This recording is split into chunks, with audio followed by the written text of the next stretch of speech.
DJ Montay. What's going on, bro? How you doing? What's happening? What's doing going good. on? Yes, sir. How you doing? Doing good, bro. Can't complain. Blessed, brother. Blessed. Yes. That's what's up, man. You living or you surviving? I would like to say I'm living. Come on. Yeah. Explain? Man, it really nothing I can complain about. It's real. I'm doing what I want to do. It's real. I'm blessed. I'm healthy. I have a so-called good, successful career that I pursued for most of my life. And I got family, good friends, good everything, good foundation around me. And so I couldn't ask for anything else. It's real, bro. Yeah, real. so I'm living. Come on now. Respect. Yeah. Welcome to the Integrity Response with your brother CEO Khacki.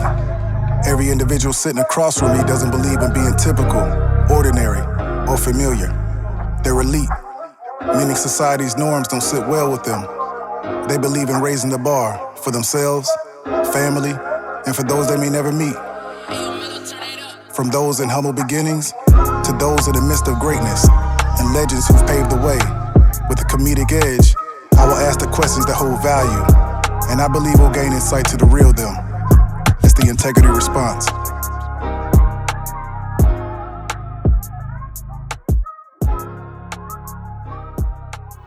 Man, let's take them back, man. Let's take them back. I normally ask at the age of 9, what did you want to be? But through research, I found out at 9, you already had a beat machine. Yeah. Come on, yes, bro. yes. So, definitely, bro. So, what was a 9-year-old doing with a beat machine?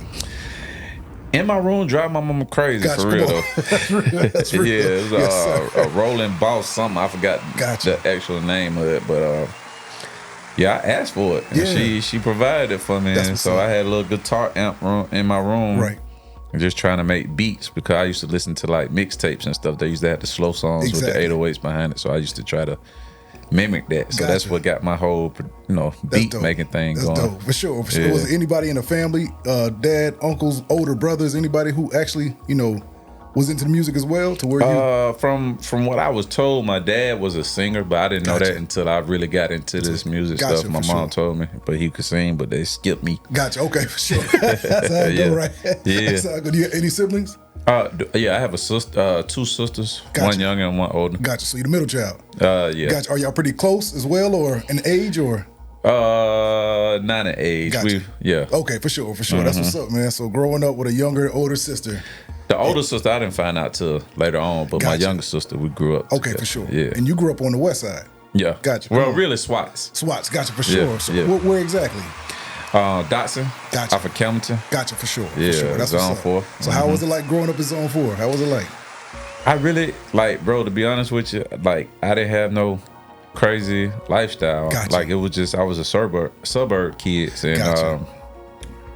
I played with myself and my neighbor. Real. You know That's what I'm saying? real. My next door neighbor. So back then wasn't it a little bit more racially intertwined back then? Bro, I'm trying to tell you, it was nothing. We had older people standing around me, so real. Gotcha. I didn't know. I wasn't knowing nothing, and then I started washing my own cars in my driveway, Gotcha. and at the age of 11, making my own money and stuff like that. So always a natural hustler. Always knew how to get your own. That's real. Sure, That's real. for For sure. sure. And you had people pulling up to your house?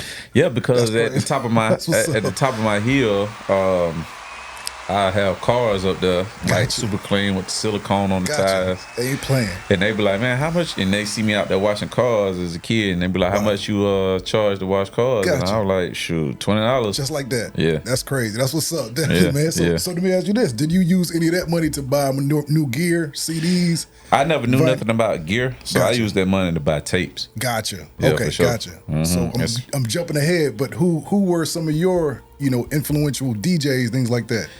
From the start was J Team, Gotcha. Smurf, Kizzy, Gotcha. That's right. Lady DJ, Gotcha. Poncho, and then after a while it became Jelly and MC Assault. That's right, for sure. And so that's when I joined them. That's right, for sure. Because they were doing all of that. Definitely, because they were doing something I was just so amazed by. I had got introduced to one of their tapes in 8th grade. Gotcha. I went to Bear Creek. So right. Okay. Yeah. Gotcha. So how'd you get introduced to that tape? Just somebody you knew in the somebody was just like, man, you gotta hear this. And they didn't know I did any of that. Gotcha. So once I heard it, I was like, oh man.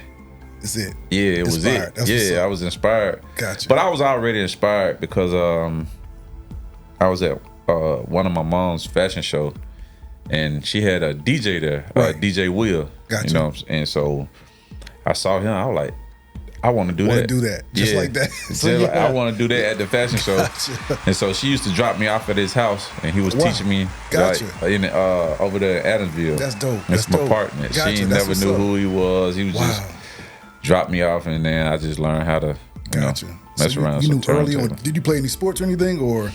I played football and baseball as a kid, but I tried out in high school. I was like, man, this is too tough. This ain't what I want to do. Real. And at that time, you was already producing as well. Like, I was already with. I want to say, was I with 9th grade, 14? Well, I was heading that way. Gotcha. Okay, gotcha. That's dope, bro. That's dope. Yeah, I was just like, I want to do music. I don't want to be out here throwing up. Right. That's real. For real. That's real. I feel you on that. For real. Let me ask you, man. Two type of kids, man. Were you Martin kid? Or a Fresh Prince of Bel-Air type of kid? I'm both. Right. But if I had to pick between the two, I'm going to say Martin. Gotcha. That's real, for sure. I still watch that now. Gotcha. That's real. That's real. That's what's up, definitely, bro. And you attended Doug High. Yep. Gotcha. So from Doug High, fill in the blank for your fans.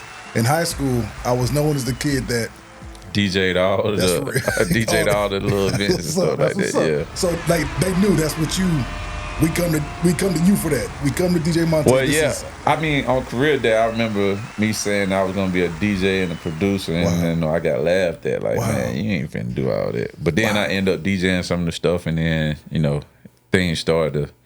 I was taking it very serious. At 15, I was going over Jelly House every day after school. As long as my grades was good. Wow. I was on MLK. You knew early on this is what you want to do, and you was put near legends to succeed. Well, yeah. Hard-working brothers, man. They just taught me a lot of stuff. And, when I grew up, I didn't have really a father figure. So they were kind of like the big bros, the father figure around. Right. Yeah, so they helped me just learn and put me in different things. Gotcha. And they took me. Like, they guarded me with their life that's almost. For sure. Yeah, because I'm thinking about it. You said younger sister, older sister. There wasn't even a bigger brother to kind of. Yeah, but see, I wasn't even like I'm saying at 15, I really went home a lot. Gotcha. Yeah, so really gotcha. My mom just was like, whatever, son, and so she just allowed me to be who I was. That's and just, real. Yeah, and just did it. That's good. She didn't put no constraints on you. Almost in a sense, no, whatever you want to do, I'm behind you. Right. That's real. She ain't know who Oomp or Jelly and MC Salt them was, and then she was just like, whatever. Gotcha. That's real for sure. Yeah. Okay, that's what's up. Yeah. That's what's up. Looking back, man, in high school, when you look at the world and you was like, my dream car. What was it in high school? Look like if you could think back, you was like, man, when I grow up, I gotta get that. I want to say a Corvette. Gotcha. Yeah, but my mom had Corvettes. Okay, gotcha. So, I was, in love with Corvettes. That's real. Yeah. What about now? Is that one of them cars you like, man, I still got to go ahead and get one? Nah, one of my cars now, my cuz got the Corvette, but my car now is like I got a Chevelle. Gotcha, for sure. Yeah, I got the car. Muscle. That's it. That's real, for sure. That's a muscle car. Damn, man, what was your first job? My first job was I only worked 195. That was like 18.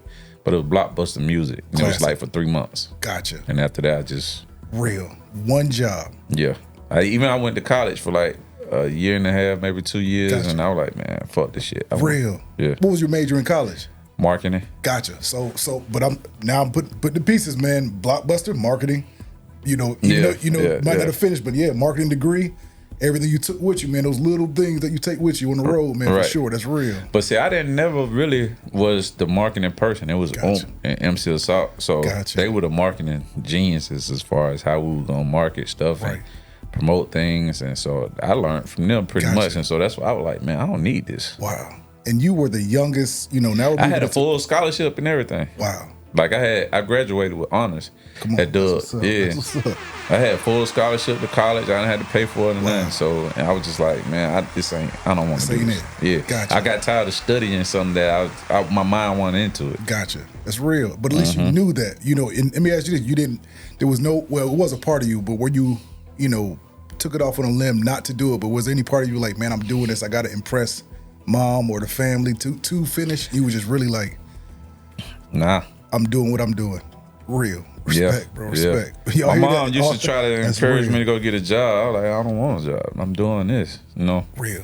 And so she just finally understood it and just like, whatever. Gotcha. That's dope, bro. That's dope. Yeah. So you always felt producing and DJing was who you are and what you was going to be. Yeah. Man, that's dope, bro. That's dope. That's dope. That's real, bro. That's that's all I felt in my blood. Gotcha. You know what I'm saying? Wow. When you grew up speaking on, DJ Jelly, going to his house, him teaching you the basics of DJing, things like, it was producing as well, or? Well, Jelly wasn't, not that I know of, was producing. You know what I'm saying? Gotcha. So he was just showing me the ways and the techniques of actually just DJing. Gotcha. Putting this record with this record. And, that was just a whole thing right there. And so I want to say probably about 2 years later, I was able to go to Oomp House, which that's where the studio was at. And Freddie B and MC Assault just was showing, like I learned up under them. That's what's up. That's crazy. That's what's up. And like because you did mention you in a sense you were the baby amongst them. Right. Learning from them, man. Like you seeing it from that angle, bro. Like how do you, like in hindsight now, looking at it like, man, they really took me in.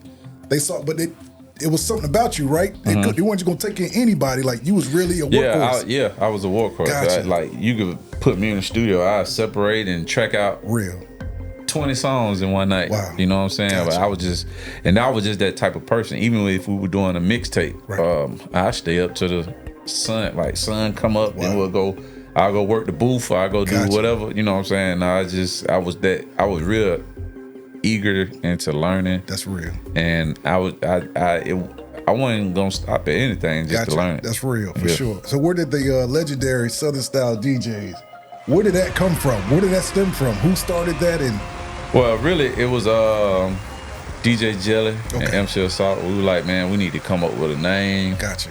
With a group of DJs, and so we just said Southern Style DJs. So it started with you 3 or 4? It was us 3. 3, gotcha. Yeah. Wow. DJ Jelly, MC Assault. Then we just started adding just like that. Yeah, DJs afterwards because it was so busy and we were so real. Like, we needed other DJs around us. Right, that's real. And was there any type of recruitment process or anything like y'all or was? As long as you could blend and mix, man, you know what I'm saying? You were down. Yeah, gotcha, that's real for sure. And looking back at it now, like because at that time, you young still were taking other young guys under your wing while being very young. Well, really, actually, Jelly was doing more taking them up under their wing than me. You know what I'm saying? Okay. Because if I wasn't in the mixtape thing, I was in the studio. Gotcha. So I was bouncing back. I didn't have time to really show nobody. Gotcha.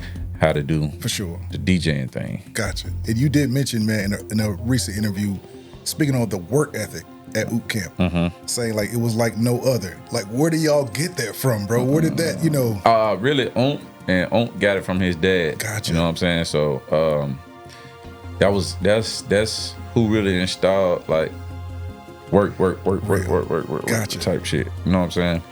And that's where we got it from. That's real. Yeah, and it was like, I ain't gonna say consequences, but it was just like, nigga, ain't no reward if we don't work. Gotcha. And so we all seen and reap from the benefits of That's real, for sure. And you did also mention, because you guys were an independent label, it was some type of, the majors, not in a sense didn't take you serious, but it was a lot of friction regarding being accepted on certain things, but y'all were working hard as the other labels.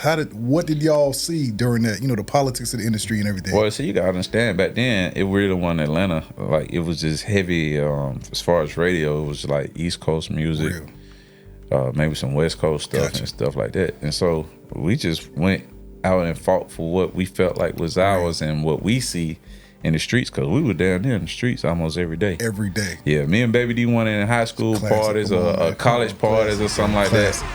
And shoot, we was in the little hood spot. Gotcha.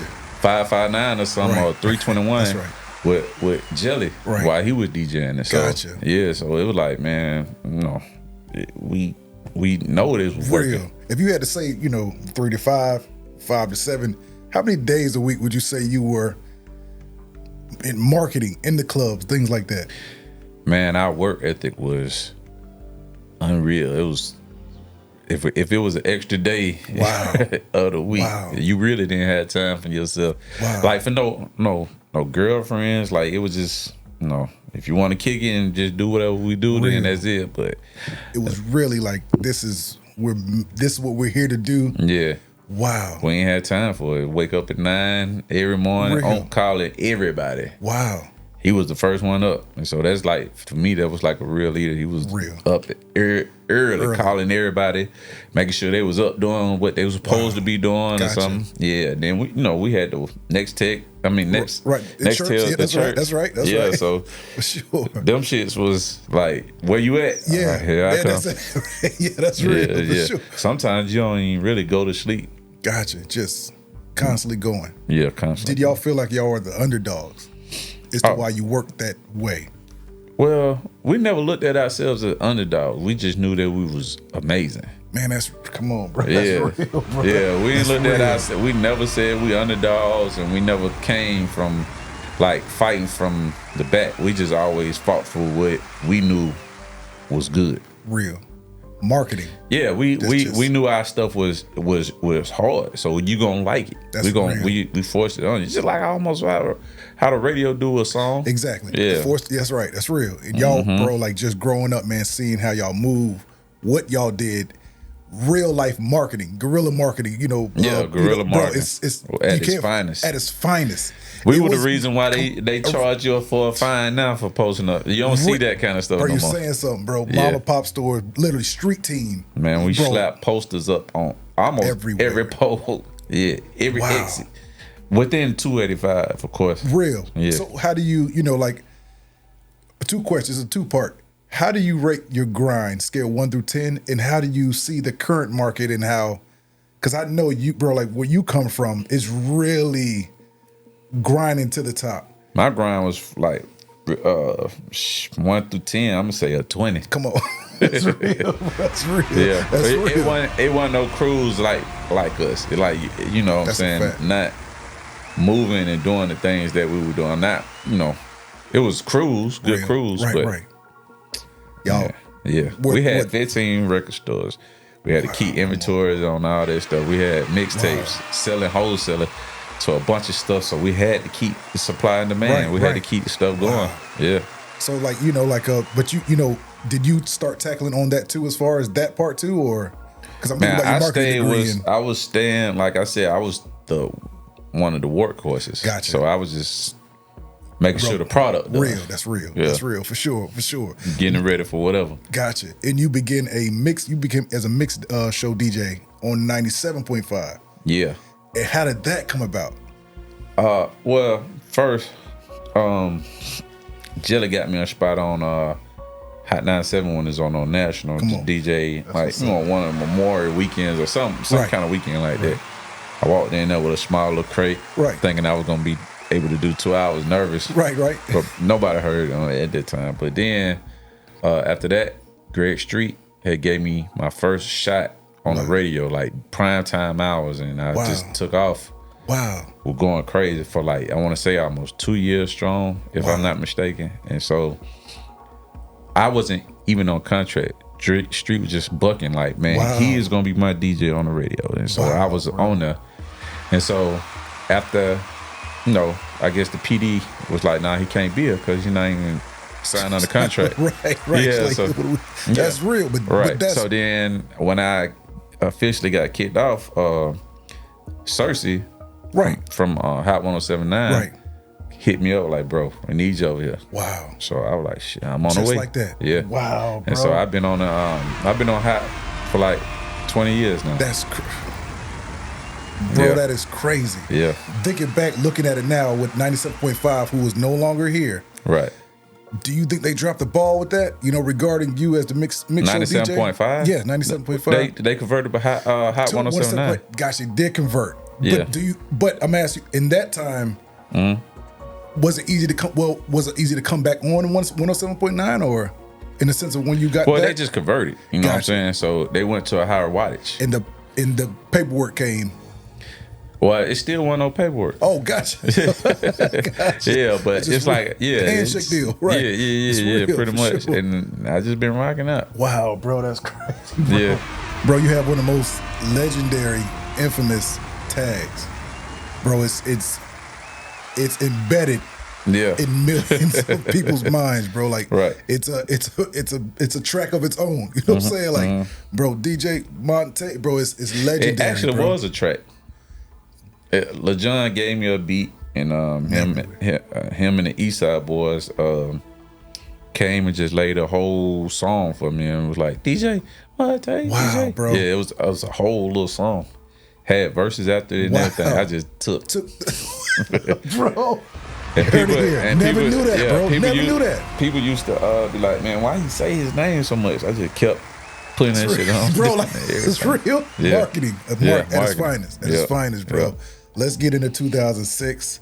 You produced your first major hit, DJ Unk's Walk It Out. Come on, Come on, sure. Man. Come on, man. Walk It Out. What was, okay, all right.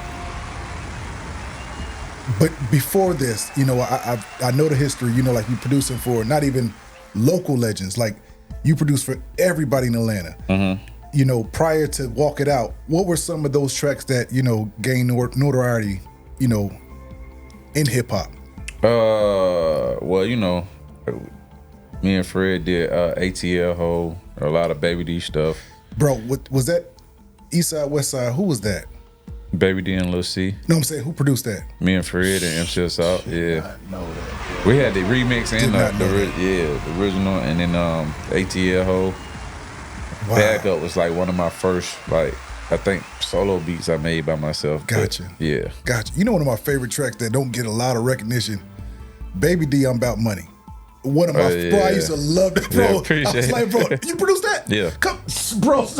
Yeah. I didn't know that either. That's great.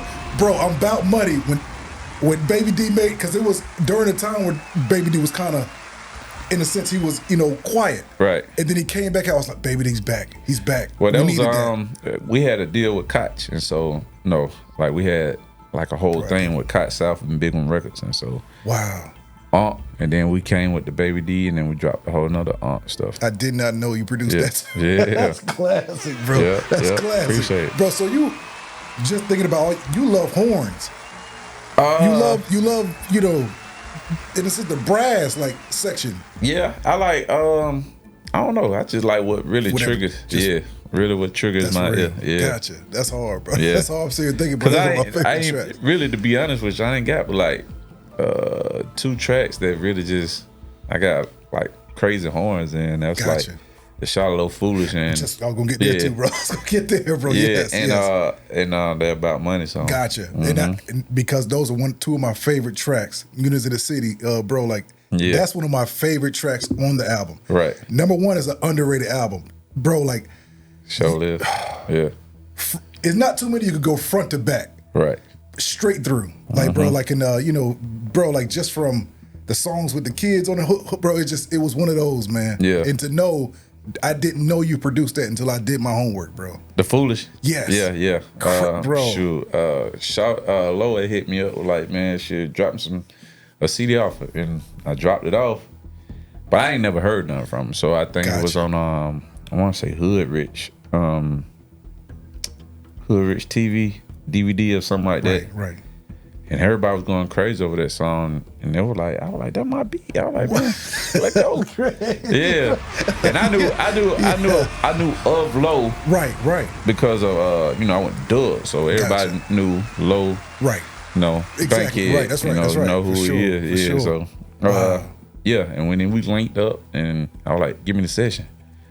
And so let me just remix it. But he still put it on the album. Gotcha. That's just crazy, straight bro. off the CD, yeah. In Units in the City, I think this was right around the time, you know, 50 Cent was, you know, G-Unit South. He was trying to introduce that. Yeah. I think it was right at the time or right afterwards. But yeah, man. I don't remember the timeline, but it was around that time. But Units in the City, he was, you know, of course, the infamous beef with T.I. I don't even think it was going on the album until that DVD. Gotcha. Yeah. It's like I got it. But that album, it didn't have a lot of speed. Foolish made that album like Well, it was They Know, I'm the Man from D4L album, and just Dun and all that. And so it was, he had the streets going crazy, so that Foolish just came and just added on to all that. You know what I'm saying? That's crazy. Bro. Yeah. I didn't know that's what's up. Definitely, bro. Definitely, bro. And back to DJ Oomp, bro. Walk It Out, bro. You peaked #1 on the U.S. Billboard charts, bro. Right. Hip hop. How did that? And #10 on the Billboard Hot 100. How did that feel? Just like okay, this is Billboard. How did that feel, bro? I was happy. I didn't really know how to feel. You know what I'm saying? Because I was like, sure, okay, we got a #1 record. Me and Oomp feeling like that because Oomp was out on the road. Right. We were like, okay, sure, we got a #1 record, but I didn't know how to feel until I'm sitting at home and the check came in the mail. I was like, so this how it feels. This how it is. This how it feels. Yeah, this how it feels. Wow, bro. Yeah. And just for the fans and for the music entertainment, how long does that take for you to receive that in the mail? Man, if you don't know, it take almost the following year. Gotcha. You know what I'm saying? Almost. You know what I'm saying? You might start seeing it like closer to the end of the year. Gotcha. Going to the next year. Gotcha. But majority of the money will come next year. Wow. And that song went platinum. And we can get into some bigger hits, but that song went platinum at that time. DJ Oomp, Walk It Out. You also produced another song for him as well. We're gonna get into that. Yeah. What did because you said he was on the road. Were you his DJ as well on the road, or you was kind of like you was back home still producing? Like how? Yeah, I want to say I started on the road with him. I really can't remember, but we had DJ Shotty Rock that came in and just rode the rest of the wave out. Sure. But I think I started on the road with him, but I couldn't really just be on the road like that because once that song was hitting, people wanted beats. In demand. Yeah, so I couldn't really make it real while I was on the road and mix CDs, and we just, you know what I'm saying? So I just had to come off the road, back off of that, and then Shotty Rock took on from there. Yeah, sure. But he had the majority of the ride with Oomp. Really? He went everywhere. Gotcha. Wow, bro. In that same year, Shopping Beats, as you say, you sent a particular beat to A&R Mike Karen at Atlantic Records. Yes. This beat was intended for Paul Wall and Juvenile. Yeah. You actually heard the track come back. You heard it. I still got it. Wow. That's crazy. Right. Yeah. Okay. We're going to get into that too. Yeah. Paul Wall says it was too pop. Yeah, well, that's what was told to me. You know what I'm saying? So he was like, it was too pop for him. I was like, oh, shoot. But it worked. Real. And so Juvie wanted it. And Mike Karen was like, nah, I got the perfect person for it. And I guess it just fell in Flo-Rida. Yeah. Wow, bro. And you mentioned in a few interviews, we had no idea who he was in a sense. You just like... Yeah, I didn't know who he was, but I heard of a song, I think it was a birthday song or something that he had before, and I was playing that in Atlanta, but I never knew I would just be doing the song with him. Gotcha. And through Atlantic, was that where DJ Oomp or was it Koch? Where was he, were y'all just distributed through Koch or Atlantic? You were just shopping beats with Atlantic. It wasn't even... You just... Because you was in demand. Everybody was coming. I used to send CDs to Mike Karen. Gotcha. So it was one of them CDs. And I think Foolish was on that CD too. It was just, but that low beat was just the only beat on that CD like that. And so he hit me up with like, mail me the Pro Tools session. So that was when, you had to... That's right. Put burn the Pro Tools session onto a CD and mail it. Yeah. That's real. Yeah. Wow, bro. Yeah. So, and you said you heard his voice. You were like, okay, this might be prior to hearing the song. You was like, okay, this might be something. Yeah, when me and Oomp heard it, we were like, this out of here. But I never knew how big it was until I first met Flo-Rida at Hot 107.9. And he was doing radio promo for the record. And he was showing me the YouTube videos and how people were going crazy on that. So I was like, oh, it's out of here. Bro, it's a universal track. It's happy before happy. You know what I'm saying? Like, it's one of those, it's a real, like, bro, it's for everybody. It's a feel-good track, bro. Like, that is... We had a hard time, like, kind of crossing that song over to, like, the urban side, for real, though, because I guess people didn't know how to accept it, you know? So even how big the song was on hip-hop, R&B, and pop charts, and Hot 100, it still wasn't accepted like 106 and Park, they wouldn't actually give us that little spot, but they finally did, but not just like the number one. It just wasn't getting that recognition like how it really was supposed to. But my story, bro, I was 2007 military, California, Alameda. Yeah. Bro, we called it the Triangle. Yeah. It was a club here, and a club here. Bro, Low was played. I'm not joking, bro. I'm like, bro, this is look, I'm in California with Atlanta, represent, you know what I'm saying? Like, but I know the history of what that was, bro. And I was like, bro, this is us. This is us, bro. Like, so yeah, bro, like it saying 106 in Park, it didn't reach there, but bro, this junk was, I'm talking about Hispanic, Chinese, you gotta white, see it, bro. Like, you gotta see it everybody. now. When I'm on the road with Pain, we still perform that song. So it's still like one of the biggest songs that we perform. Wow. And Flo. So, and this song was nominated for 2 Grammys. Wow. And 3, I want to say 3, but yeah. Wow. And to add heat to the fire, it went diamond. Yeah. Bro, not platinum, not gold, ladies and gentlemen. Diamond. Yeah. And you mentioned in the interview, this is one of 42-ish. But now it's like one of I want to say almost 90 songs that have went diamond here in the country, in the U.S. Yeah. Wow. One of 90. Out of 50 years of hip hop and R&B, it came in like number 8. Wow. Yeah. And I'm sitting here thinking off the top, because I did look at the list. It was, this is like In the Club, Lose Yourself, Eminem. You know what I'm saying? Like, these are... Man, it tripped me out because it beat out like one of Michael Jackson's songs and like all that kind of stuff that was on that list of top 50 songs in 50 years. How long did it take you to produce that track? Probably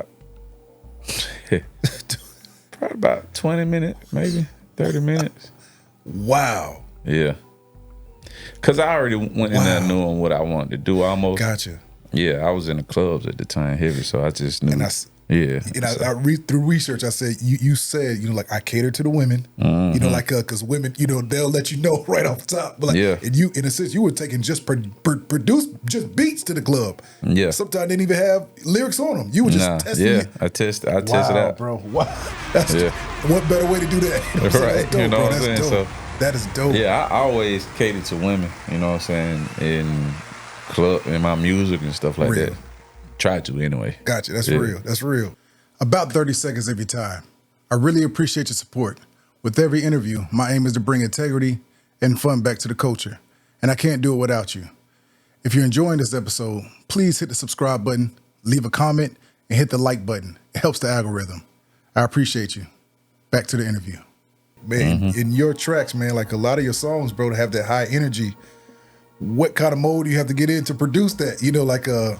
What do you have to, what has to be there with you? I don't know, bro. I guess I just operate off of high vibrations myself, you know what I'm saying? So I guess that's what it is. That's real. Yeah. Speaking of high vibrations, health, fitness, that's who you are. Right. Where does that stem from in your journey where one thing about you is like, I'm maintaining my health, my wealth, I'm eating right. I think at one time you were vegan, not sure if you still are. Yeah, I still am. Gotcha. So where does that stem from? Where you like, man, like health is wealth? Oh, man, I had to change it up, man. I seen how big I was getting and eating all this crazy stuff. And gotcha. It wasn't sitting well with me. I was having like some health issues or complications. I really wasn't sleeping that much, you know what I'm saying? So that's another problem. But then eating bad at the same time, so that was kind of bad. So then I had to switch it up. And I switched it up. I just went on a whole workout thing and tried to cut back on eating so much. And then I watched the video, What the Health, on Netflix. Bro, changed everybody's life, bro. That was like in 2019 though. And then I just went vegan from then. Wow. Yeah, I was like, man, I'm not eating meat no more. So, you're a swole guy. How do you maintain the protein intake to create the muscles? Or what are you doing? How are you getting through lentils, beans, or how are you getting your protein? Amino acids, chickpeas hold a lot of protein. Right. I do some shakes. Gotcha. Yeah, I do the same thing. It's just, Just No, not even fish. Nope. Wow. None of that. Wow. What have you noticed? You gotta think, man. Some of them, like, if you try to say beef eat nothing but grass all day. So bro, that's where they get. Yeah, they get their nutrition from that kind of stuff. Real. Yeah, I try to take in a lot of BCAAs. Now I just really I don't look for protein. I'm not lacking from it. Exactly. You know, they've hyped it up to where it's like, you know, you need 1 gram per body. You know. Nah, man. I can go in there and work out. That's real. Yeah, that's real for sure. That's like, real. But if I haven't been working out in a minute, it's just gonna take me a second to get back. But I still be as strong as real. Yeah. Gotcha. But that, man, like 2019, so it's been 5 years. Like, I know your energy without meat has been on a whole nother level. Man, just getting off of that alone. If you seen the research that I saw on what meat do to your bloods, and like, I don't want that. Wow. So that's what made real. Yeah, that what made me just be like, man, you know, I really don't need it. Gotcha. I don't miss it. Don't even miss it. Like, just I miss chicken wings. I ain't gonna lie. Gotcha. Okay. American deli wings. Real, that's real. Yeah. But would you ever? Would you ever? Or do you treat it like a, you know, like me? Like, I was heavy on Black and Milds. Like, you know, like I'm a sailor. You know what I'm saying? Like Coast Guard, military. Yeah. Stopped it. Now I treat it like a vacation in the sense of, you know, like, all right, you know, the studio session, all right, light one up every now and then. Yeah. Do you treat meat like that, or you just like, no? I ain't gonna lie. I might indulge in like every once in a while, because you got to think about our ancestors. Just was they hunted their food. They never had a grocery store you can walk in there and just eat meat every single day, 2 or 3 times a day. Real. So I kind of did it like that, because I know for my wife's birthday, shoot, I was fucking up them oxtails out there in Jamaica. So that's real. That's real. Yeah, sure. So, and it depends on where I'm getting it from. You know what I'm saying? So, but you know, it's enough to know I don't miss this. You know, it's enough to know like I don't even. I had missed those. Oh, you did? I missed that. Yeah, that old cowtail, good, but that's real, bro. Yeah. And while we on that, bro, like vacation spot, 2 weeks, all inclusive. Where do you and your wife travel? Somewhere you've never been. What's that one place you want to go? 2 weeks for 2 weeks. 2 weeks straight, all inclusive. Ooh. Oh man, it's tough, because I want to say either. I know my wife loves the beach and stuff like that, so it'd probably be the Bora Bora or Thailand or something like that. For me, I probably would want to. I might want to go to like Egypt or something like that. Bro, same here. Same here. That's where I want to go, bro. That's exactly where I want to go, bro. It's just better than us, bro. You know what I'm saying? Like, bro, that's exactly where I want to go, bro. That's real. For sure. I would love to see. Like, I've never been, but that's probably gonna be one of my things I do for one of my birthday trips. That's what's up. Same here, bro. That's one thing I want to do. Get on that bucket list for sure. Yeah, for sure. That's what's up. DJ Montay, currently right now, from your lens, from your perspective, what do you think the game is missing? I don't know. I can't really say that. I'm not even like, to me, like, people being themselves. Real. And so I was allowed to be myself and express my feelings and music and my beats and stuff like that. And people felt like it was too hard for radio. And so people nowadays, you get to express yourself a whole lot more. Real. You know what I'm saying? It's more it's more accessible to hear something. It's more accessible for everybody to do it and try it. Right. And it's just really, now you in the races with everybody instead of it's just a small group. Now it's a big group. But the state of music, I think, I really don't know. Wow. You know what I'm saying? I can't shit on nobody's hustle or shit on nobody's songs and something like that, because that's how they felt. And it's working for them. They making money and feeding their family. I can't. Gotcha. But I'm gonna say one thing. I do miss some good old R&B though, like Jodeci and Yes. That kind of feel. There you go. Come on. That's right, bro. That feel. That's real. Just some kind of balance. I don't, Right. Yeah. Right. Yeah, definitely. So let me ask you this. You said it was about 90 diamond records. And do you know the last one in hip hop?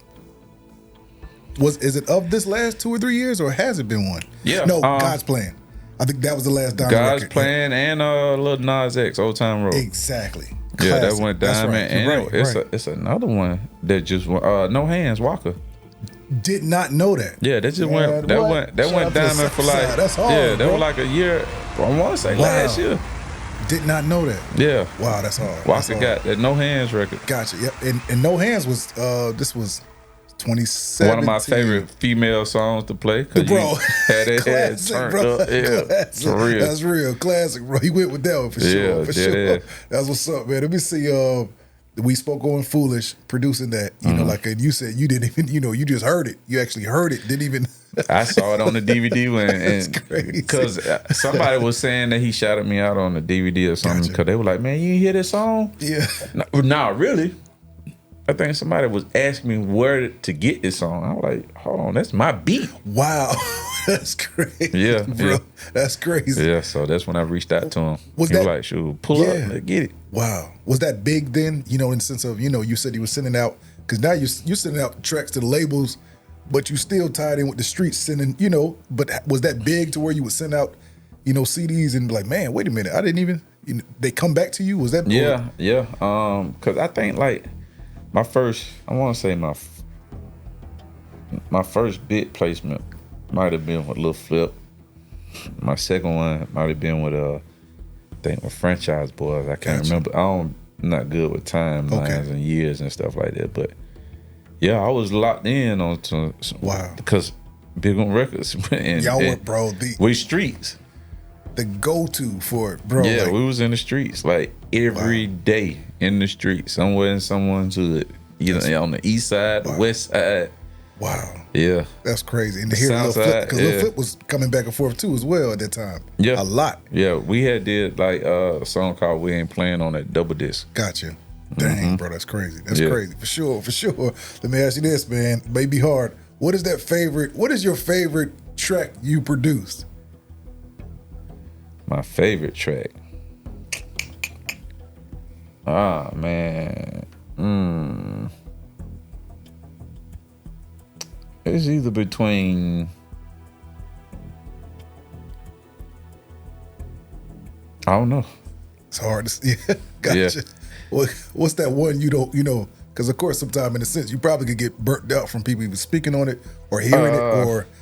I might say my favorite beat I produced. I really don't know. I would have to go with Loading. You know what I'm saying? Yeah. Right out the bro, like it's that automatic feeling. That's real. Right, That's real. Yeah. So when it hit Diamond, how did that feel? We spoke about Platinum with Walk It Out. How did Diamond feel? How did you feel, like, in a sense of like, man, and with that, on a side note, that is Flo-Rida's and T-Pain's biggest song. Mm-hmm. I did not know that was Man, clap it up. Yeah. I did not know that. Pain got a lot of hits. Bro. So does Flo. You know what I'm saying? They both got fucking smashes, but that was one of our bigger hits together. So wow. Yeah. That is crazy. It was a good feeling. Mike Karen sent me a Diamond trophy. Right. That's hard. In the mail, like, I want to say 2020. And is Mike Karen still with Atlantic?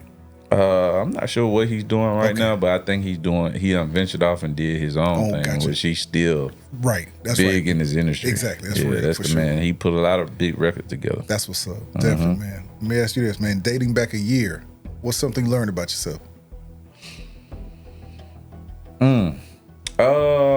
What I learned about myself. I manifest a lot of stuff that I wanted. Like, I learned that it's always been in me for the longest to go get what I want.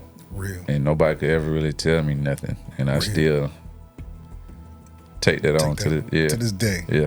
Real. Respect. Let me ask you this. Dating back a year, what's something you learned about those around you? They solid. Real. The ones that's not solid, they gone. They gone. Yeah, but I've been around this core group of people, me, Big Oomp, DJ Jelly, and MC Assault. Them four core, I've been around them for 30 years. Wow. Wow. Oh, you don't hear that. You don't hear that these days, bro. You just don't hear that. Yeah. What is it, what do you think is the biggest personality trait you all possess to make that a thing? Like, to where y'all can We just grown men. You know, at the end of the day, you gotta learn how to be a grown man and just learn how to sell out certain differences if you have any. Real. You know what I'm saying? But like we know what we do together. Right. So it's like we don't really try to, find anything else to. Real. Yeah, we'll add people on to help support that. Right.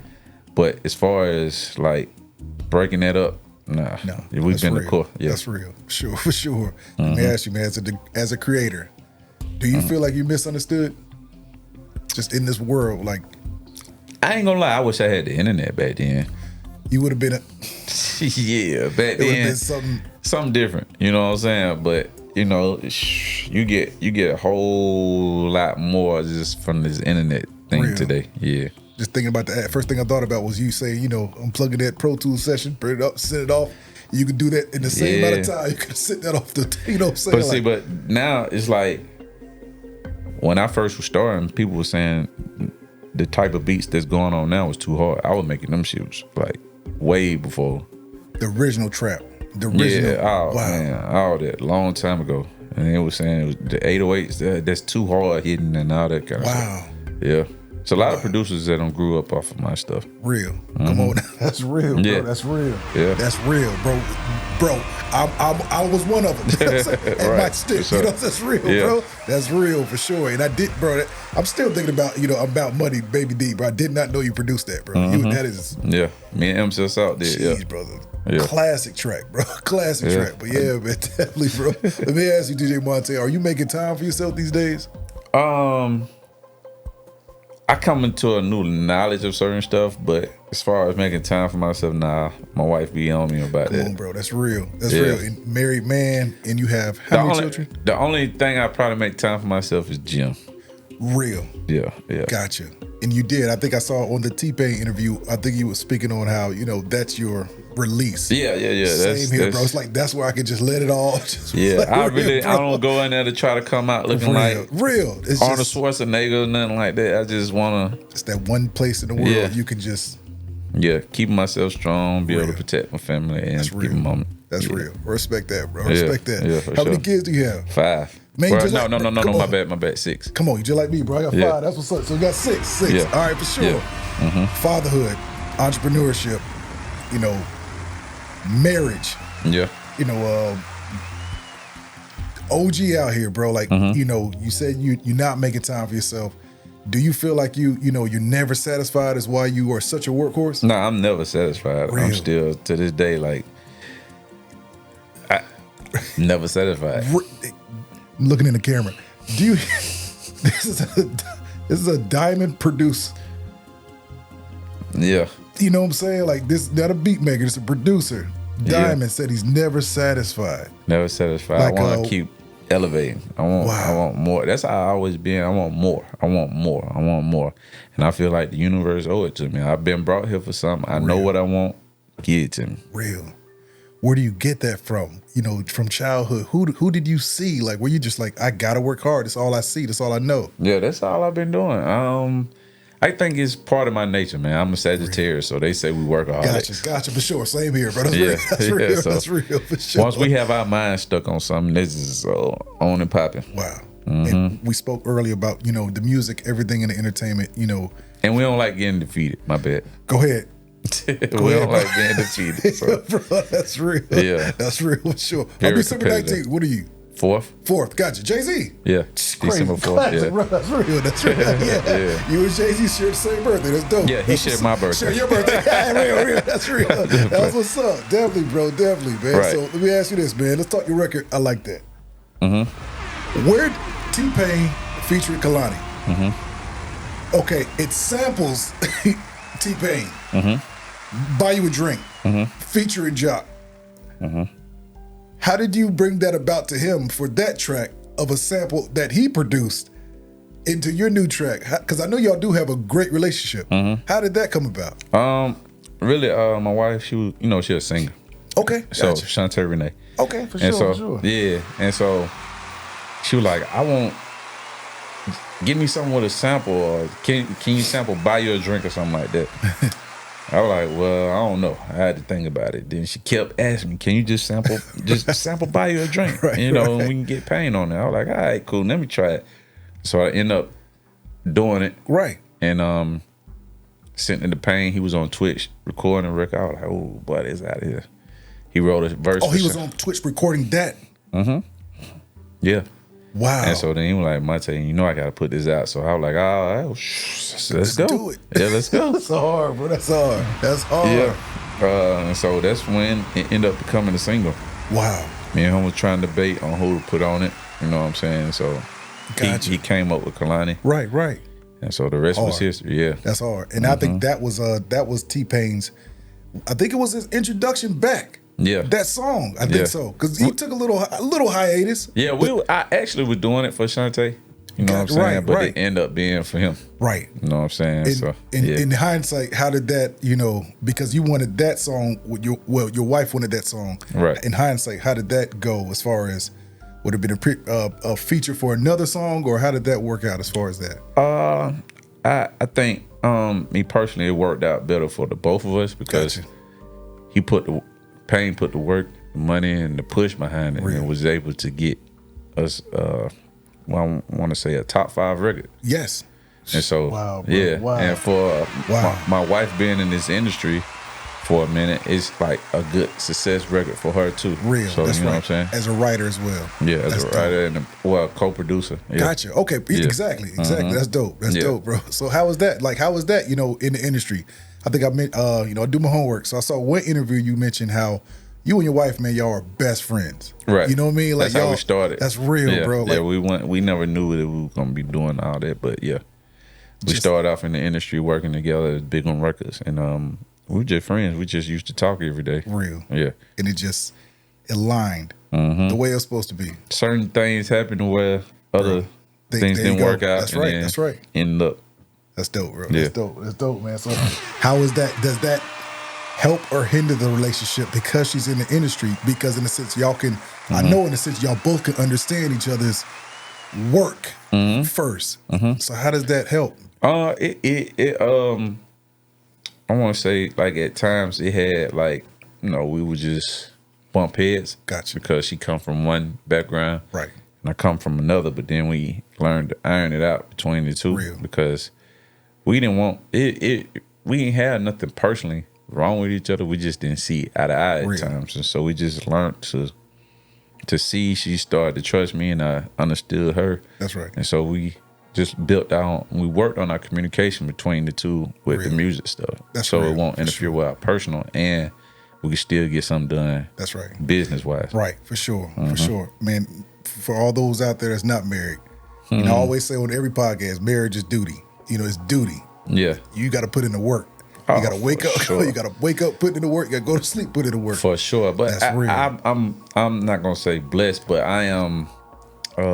What's the word I'm looking for? I am highly favored to have somebody. That's right, bro. That understand this music industry because she's been a part of it. Right. Gotcha. That's respect. Respect for sure. That's what's up, bro. And let's go into Walk It, Talk It. Yep. Migos featuring Drake. You are labeled as one of the songwriters on this track. How did that come about? Because that was an old song from Intoxicated. Did not know that. Yeah. Did not know walk that. It like I wanna walk it, talk it. I produced that. Wow. Me and Fred produced that like didn't really 99, 2000 or something like that around that time. And so that was big in the clubs here. Wow. Did not know that. Yeah. Wow. And then, through research, I saw it was something going on legally behind that too. What? A lawsuit. What? Walk It? Yes. It was no lawsuit or? Not from my end. Okay, no. gotcha. Nah, okay, nah. Gotcha. We never sued because Coach K reached out to Big On. Oh, okay. And was like, hey, gotcha. yo, we need this. Right. And we always been cool with Coach, so we just never wanted to go, and we just never been a confrontational. Right. Set of y'all. Yeah, we just don't want to. Right. Yeah. Bro, let's get the music to the world. That's real. Let's do it. Yeah. Respect. You know what I'm saying? Respect. We ain't tripping. We ain't suing nothing like that. That's major. That's real for sure, bro. Well, any other thing, I don't know. Gotcha. I don't know nothing about it. Okay, for sure. Okay, gotcha. Besides your kids, we did speak on your favorite track, but besides your kids, what's your proudest accomplishment thus far? my proudest accomplishment that I'm still relevant in this industry. Come on, bro. You know what I'm saying? Still be able to move around with a lot of big rooms and stuff like that. So gotcha. Just the respect level that I never understood at the time, but now seeing it, and we still have respect in the streets and in the industry. That's just huge for me growing up. That's real. Yeah. Gotcha, for sure. That's what's up, Being bro. grown Definitely. for real. That's right. No, for real, bro. Yeah. Living legend you are, bro. Yeah. For sure. Appreciate it. Let me ask you this, man. What you're a little political here. Top 5 recording artists and then your top 5 producers. Can groups be as far as the artists? Yes, that'd be dope. Yeah, oh yeah. Top 5 artists. I'm going off of a fan.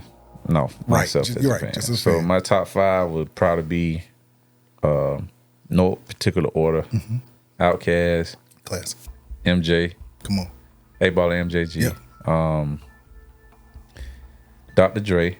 And Snoop. When they were doing right. What that is, 3. Man, I got a lot, but I'm gonna say Tip because we all came from that same West Side era, and I have a lot, but I just hate to have to narrow the 5. Yeah, and Lil Jon, to be honest with you, Real. Yeah. Wow. Pioneer. Man, I gotta add 3, 6. It's like it's a lot because all of them was a part of me. Real. Yeah, you know what I'm saying? Just like listening to the music and stuff like that. So yeah, top 5 producers, that's easy. DJ Paul and Juicy J. Come on. Dr. Dre. Dungeon Family. Classic. Who else was I was a big fan of DJ Unique. Give me 1 or 2. I know the name. I can't think of the production. He was big behind Bone Thugs and Harmony. Bro, why doesn't he get the credit he deserves, Yeah, bro? for sure. Their production was just different. Yeah. Just different. Yeah. Wow. It was huge. And I'm gonna say Pimp C as a producer. Wow. Can you give me one of your favorite tracks, or I can't think of a Pimp C, Murder. Wow. Pocket Full of Stones, all kind of shit. Did not know he produced. Yeah. Wow, Pimp, bro. Yeah, Pimp was a producer. Wow. Gotcha. While we're on that, you mentioned 10, and about half of them were producer rappers. Have you ever thought about rapping? Was that ever on your? You stood. I didn't like the sound of my voice. Gotcha. Yeah. Like, did somebody tell you that, or you just like, no, I just. I just don't like the sound of my voice. That's real. That's real. Yeah, Gotcha. I don't got nothing to rap about. That's real. Gotcha. Yeah. But you, man, but you painting the picture through the production. That's real. Yeah. I wish I would have did some shit like Lil Jon did, but I don't know. Gotcha. He one of my favorite producers too, though. Real. And Lil Jon is, bro. Him and L Rock. Yep. Wow. Classic, bro. Let me ask you this, man. Music off. Jermaine, I got a lot of people. Bro, that's a fact. Yeah, it's like I can't. But coming from that cloth, you would think that you would. Yeah, Smurf, College Park, Mr. College Park. Because it's like, man, you gotta think, man. When somebody asks you the top 5, it's kind of really tough because you really I've been in the industry for like 30 years, so I've seen a lot of producers. Even some of the newer producers are like influences. Gotcha. That's you know what I'm saying? Drummer Boy, Metro, Classic. Spins. It's like real. Southside. It's Come on, a bunch of them. That's right. It's a lot of them. Wow. And do you play as well, or you majority? I learned how to play just on my own. The first thing I thought about Drummer Boy when you said that. That's crazy. I didn't have nobody to play for me, so I had to figure it out. That's right. Wow. Yeah. Wow. That's dope, bro. That's dope. Yep. Let me ask you, man. Music off. Driving down the highway. You know what? I'm gonna add it. My bad. Oh no, you good. You good. Add what? We're gonna get back to that. Another producer that like inspired me right now, and he's coming up is Big Corey. Big Oomp. Yeah, Big Oomp. Wow. Big Corey, like he a dope artist and producer, but come on, man. Like seeing him, him as a baby, and he used to just be making beats. Go to the next one, make another beat. Go to the next one, make another beat. Like he was just on it. He really been in it since. coming out the womb. Yeah. That's a fact. And he's the legendary voice behind Oomp Camp production. Yeah. Classic, bro. That's classic. So I couldn't let that go by without showing my little bro some love, man, because he really super duper talented. Wow. Wow, that's dope, bro. Yeah. That's dope. That's what's up, man. That's how you do it. And while you were saying, I was thinking about you, you know, like when you were 16, 17, coming up behind, you know, the other DJs and producers, man, like they was showing you that love, man. That's real. That's dope. That's dope, bro. That's dope. Let me ask you, man, you know, we spoke on fitness, we spoke on everything else, man. Who in this world knows you the best?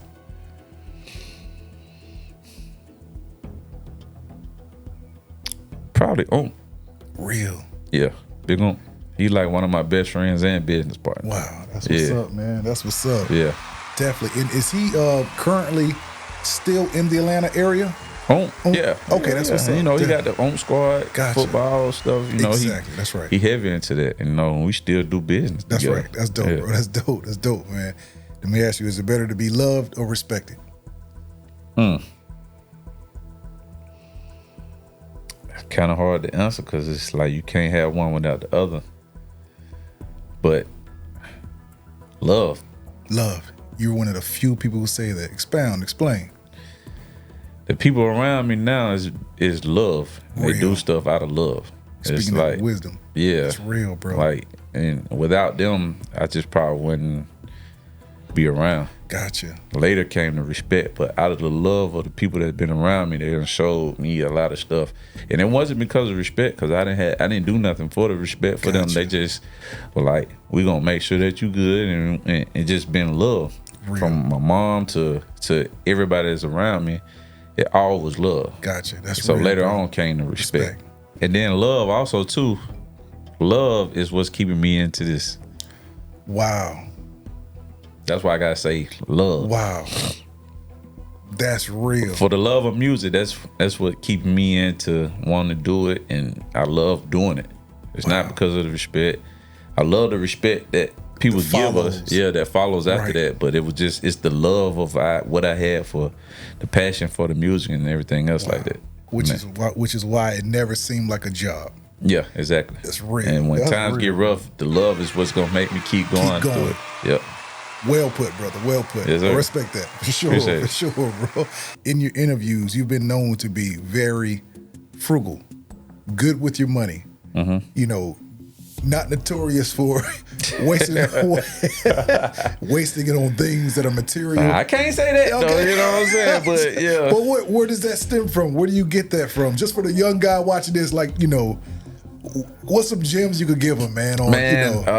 First of all, not to be hard-headed. If you got somebody older and wiser than you and telling you how to put your money and where to put it to, so it can make you more money, because you want that money to make you money while you sleep. That's right. Yeah, exactly. That's right. So but me at a younger age, I didn't listen to some of it. Gotcha. Right, you know what I'm saying? Right. That's so real. I had like 15 cars, so that was probably one of the dumbest thing I did. All the cars, like what you asked me, I bought everything everything I wanted. That's real though. Put them all together, brand new frame, fucking disc brakes, rims, That's right. all kind of crazy stuff. Let me ask you this, DJ Montay. Yeah. Do you still have the 07 Avalanche? Yep. I damn knew we were gonna drive it. I love it. I love it. Yeah, please check out that the T-Pain and DJ Montay interview, bro. It was hilarious. I love it, bro. Yeah, I love it. Pain just bought me another one of my cars. Wow, that's what's up. He bought me an 87 Cutlass. Come on. But it was something that I had bought. Yeah, that was one of my first old school cars that I bought personally. Wow. You know, my aunt gave me like a Delta 88 and like an old Honda back then. She gave it to me. But the first car I bought, me personally, was Oldsmobile. Gotcha. Yeah. That's what's up, bro. That's what's up. With the York grill and everything. Yeah, bro. That's my dad. My dad had an 87. That's his favorite. He always says to this day, I wish I never got rid of it. Yeah. He always says that. That's real. For sure, bro. Yeah. For sure. Let me ask you this, man. When it's all said and done, what is your legacy? My legacy is my name. You know what I'm saying? What I leave for my kids. Because if it's all said and done, they don't have nothing to pass down generation to generation. And I did it all for myself. And that's kind of selfish for me. And so I just want to try to improve the next generations of my family, my bloodline coming up. So that's real. That's the legacy I want to leave. Besides, oh yeah, your daddy was, and they don't have nothing to show. I got you. That makes sense. That makes sense for sure. So for sure. Respect that, bro. What's that one message you would give to your supporters watching this right now, just on their life, you know, on ambition, on love, everything? What's that one message you would give to them? Watch who around you. Watch your surroundings. Make sure you take care of self. Self is very important. You can't enjoy none of it without self being happy and healthy. It's real. And that's pretty much it, man. Try, strive for whatever you want. Don't ever get told no, because I done heard that. Real. I'm never afraid of no. No. Wow. Never. That's real. I don't give a damn. Okay, you don't like this? I'll be right back. Wow. Yeah, so just keep going for whatever you like. No, that's me. Respect, bro. Respect. Keep pushing through everything. That's it, bro. I love that hat too, bro. Before we get out of here, I got to mention that, bro. Atlanta veteran. That's hard, bro. Yeah. Hard. Appreciate it. They gave me these hats, man. That's real. Rep it. Gotta rep it. You already know it, bro. You know it. That's what's his own full representative. Come on, bro. So full representative DJ Montay. It's been a pleasure. As a tradition on the Integrity Response, if you could reach into that bowl, grab one fortune cookie, open it, and read it to your fans, and just like that, we out of here. Oh man, I can eat them. Of course, them the good one, the premium ones too. Let's see.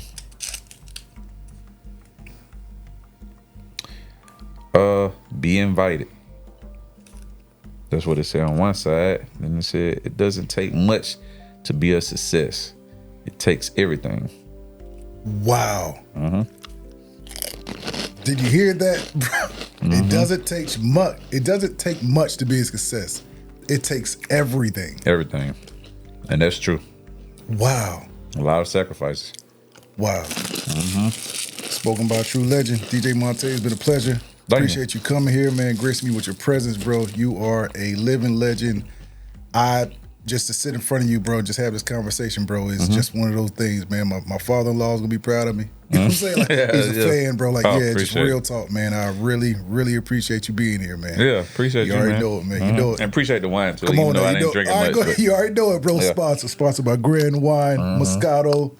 First I need sponsorship. some Grand Come Wine. on now, we got you. You know it. That's what's up, yes, sir.